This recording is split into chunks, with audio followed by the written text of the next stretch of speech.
এর আগের দিন তোমাদের কতগুলো অ্যাডভার্ব দেখিয়েছিলাম, আজকে আবার কয়েকটা অ্যাডভার্বের ব্যবহার দেখাচ্ছি, একটু ভালো করে খেয়াল করো। খুব ইজি, একদম শক্ত নয়, একটু একটু মনোযোগ দিলে পরে এরকম করতে পারবে তোমরা। এরকম বিভিন্ন সেন্টেন্স তোমরা নিজেরা তৈরি করে সেগুলো ইংরেজি করার চেষ্টা করো। দেখো এখানে এই যে গোল্লা যেগুলো পাঠিয়েছি সেইগুলো হচ্ছে অ্যাডভার্ব। তোমাকে দেখে কত না আনন্দ হচ্ছে, কত না আনন্দ হচ্ছে, এই ইংরেজি করতে গেলে আমরা কী করবো? আই অ্যাম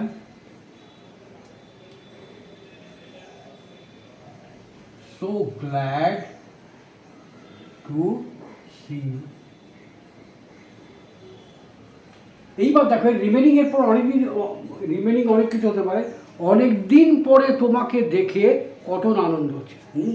তাহলে I am so glad to see you after a long time. After a long, এখানে তো বোধহয় ভিডিওটা কেটে যাবে, কাইন স্টারের লোগো এসে কেটে যাবে। তাহলে এখানে বলে দিচ্ছি, I am so glad to see you after a long. After a long বললেও হবে বা লং পিরিয়ড বলতে পারে, ঠিক আছে? তোমার সঙ্গে আবার দেখা হয়ে খুব খুশি হয়েছে, এখানে সি এর জায়গায় আমরা মিট ব্যবহার করতে পারি। I am so glad to meet you again. আমরা বলতে পারি I am so glad to meet you again. I অ্যাম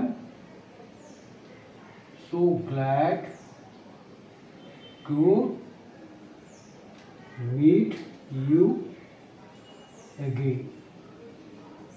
তোমার সঙ্গে আমার দেখা হয়ে খুব আনন্দ হচ্ছে। আমরা বাড়ির খুব কাছাকাছি এসে গেছি। কাছাকাছি মানে ভেরি ক্লোজ, খুব কাছাকাছি, ভেরি ক্লোজ। তাহলে আমরা এসে গেছি, এসে থাকলে আমরা কী বলি? পারফেক্ট টেন্স করি। হ্যাঁ, সেখানে হ্যাভ বা হ্যাজ ওয়ান, তারপর ভার্বের থার্ড ফর্ম। তাহলে আমরা এসে গেছি, we have come, we have come, came, come, এটা ভাবে third form. we have come very close to our house. বুঝা গেল? ঘন ঘন জল খেও না, জল খেও না, ডু নট ড্রিঙ্ক, জল খেও না, ডু নট ড্রিঙ্ক, জল খেও না, ডু নট ড্রিঙ্ক ওয়াটার, ঘন ঘন, ফ্রিকোয়েন্টলি। তাহলে কী হবে? Do not drink water frequently.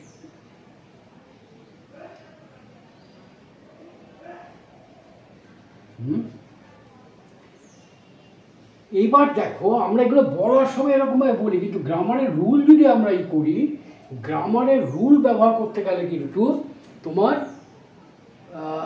Adverb of frequency সবসময় ভার্বের আগে বসে। সেক্ষেত্রে হওয়া উচিত যেটা, সেটা হচ্ছে do not frequently drink water, do not frequently drink water. কিন্তু আমরা সাধারণত এইভাবে ইংরেজিগুলো ব্যবহার করে থেকে থাকি, do not drink water frequently, কিন্তু গ্রামাটিক্যালি ইট ইজ ইনকারেক্ট। তারপর দেখো, আমি তাকে বারবার অনুরোধ করেছিলাম, এই সেন্টেন্সটাও দেখো আমরা এইটাকে বারবার ভুল করে থাকি। দেখো হ্যাঁ, আমরা কীরকমভাবে বলে দিই, আমি তাকে অনুরোধ করেছিলাম, অনুরোধ করার নিজেকে রিকোয়েস্ট, রিকোয়েস্ট আমরা কি করে ফেলি? আই রিকোয়েস্টেড হিম, বারবার, repeatedly,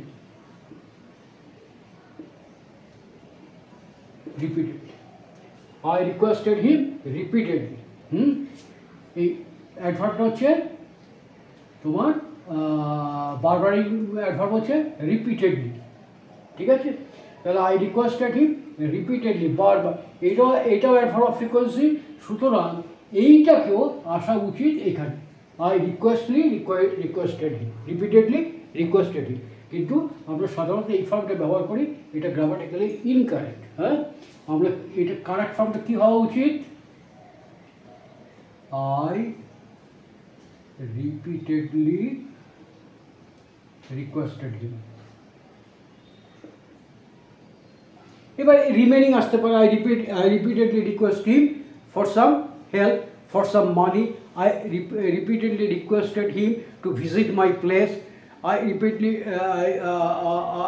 repeatedly requested him to dine with me. Dine মানে সঙ্গে, ডাইন মানে হচ্ছে খাওয়া আর কি, ভোজন করা, টু ডাইন উইথ মি। তাহলে বোঝা গেল এটা। এইবার দেখো, প্রথমত তুমি দেরি করে এসেছো, দ্বিতীয়ত তুমি নাম দাও। ব্যাপারটা কীরকম, ভাবো একটা কম্পিটিশন হচ্ছে, একটা ইভেন্ট হচ্ছে, মনে করো ধরে নাও 800 মিটার রেস হচ্ছে, বলে দেওয়া হয়েছে প্রতিযোগীদের 8টার মধ্যে আসতে হবে, যারা প্রতিযোগিতা অংশগ্রহণ করবে তাদের 8টার মধ্যে আসতে হবে। আমি 8টার জায়গায় আমি 15টায় গিয়ে উপস্থিত হলাম, তখনও রেস হয়নি বা ইভেন্টটা হয়নি। আমি বললাম যে আমি দৌড়বো, লাইনে গিয়ে দাঁড়াতে গেলাম, তখন বললো যে তুমি তো দৌড়তে পারবে না, তার কারণ প্রথমত তুমি দেরি করে এসছো, আসার কথা 8টায়, এসছো 15টায়।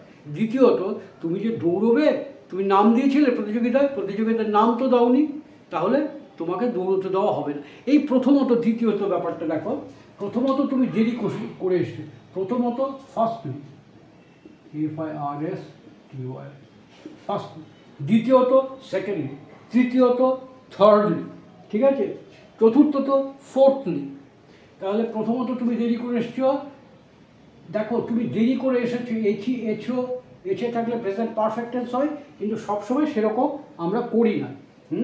তুমি দেরি করে এসছো, firstly you have come late, এটা ইংরেজিটা হবে you have come late, you have come late.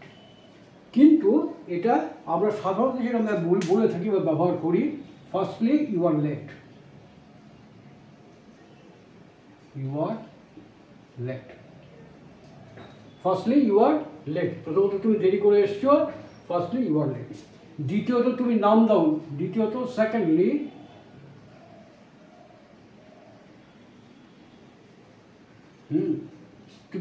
তুমি নাম দাওনি, secondly you did not enrol, নাম দেওয়া, নাম নথিভুক্ত করা ইংরেজি হচ্ছে enrol, enrol, you did not enrol your name.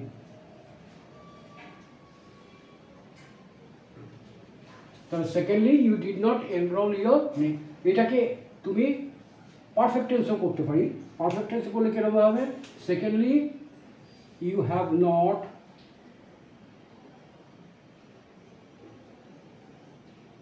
enrolled your name অথবা enlisted your name, enlisted your name, এরকমভাবে আমরা ইংলিশটা বুঝবো। তারপর দেখো, আমগুলো প্রায় পাকা, প্রায় ইংরেজি অলমোস্ট। দি ম্যাঙ্গোস, পাকা ইংরেজি কি রাইট, তাহলে দি ম্যাঙ্গোস আর almost ripe, ঠিক আছে। আমার কাজ প্রায় শেষ হয়েছে, তাহলে আমার কাজ প্রায় শেষ হয়েছে, my work is almost completed, almost complete,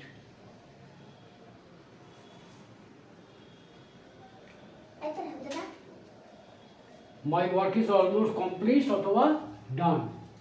এখানে একটা জিনিস খেয়াল করো, দেখো ইজ তারপরে কমপ্লিট, স্বাভাবিকভাবেই এটা মনে হবে এই জায়গাটা হওয়া উচিত ছিল my job is almost completed, হওয়া উচিত, হওয়া মনে হচ্ছে, কিন্তু তার নয়। তার কারণ হচ্ছে কমপ্লিট দুটো, একটা হচ্ছে কমপ্লিট, সেটা হচ্ছে শেষ করা ট্রানজিটিভ ভার্ব, আর এটা কমপ্লিট হচ্ছে তোমার অ্যাডজেক্টিভ, যেটা সম্পূর্ণ হয়ে গেছে। দেখো আমরা যেমন ধরো do did done, do did done, এই যে ডানটা ভার্বের থার্ড ফর্ম, এই থার্ড ফর্মটা কিন্তু অ্যাডজেক্টিভও হয়। কিন্তু কমপ্লিটের ক্ষেত্রে কিন্তু আমরা যদি বলি COMPLETE কমপ্লিট, কমপ্লিটেড, কমপ্লিটেড, তারপরেরটা কমপ্লিটেড, তারপরেরটা কমপ্লিটেড যদি হয় কমপ্লিট, কমপ্লিটেড, কমপ্লিটেড। এইখানে এটা ভার্বের সেকেন্ড ফর্ম আর কমপ্লিটেড থার্ড ফর্ম, কিন্তু এটা কিন্তু অ্যাডজেক্টিভ নয়।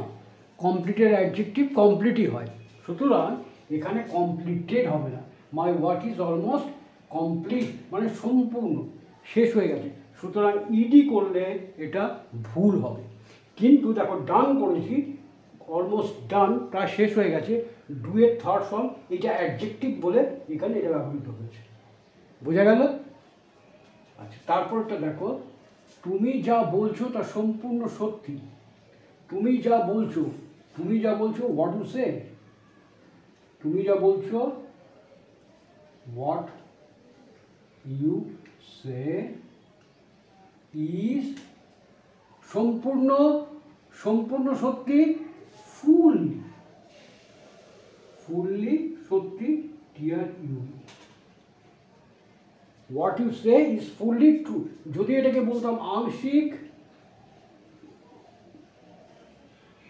আংশিক, তাহলে কি হতো, এই ফুললির জায়গায় হতো পার্টলি, PARTLY, সেখানে হতো এই পার্ট, এইটার জন্য হতো পার্টলি ট্রু।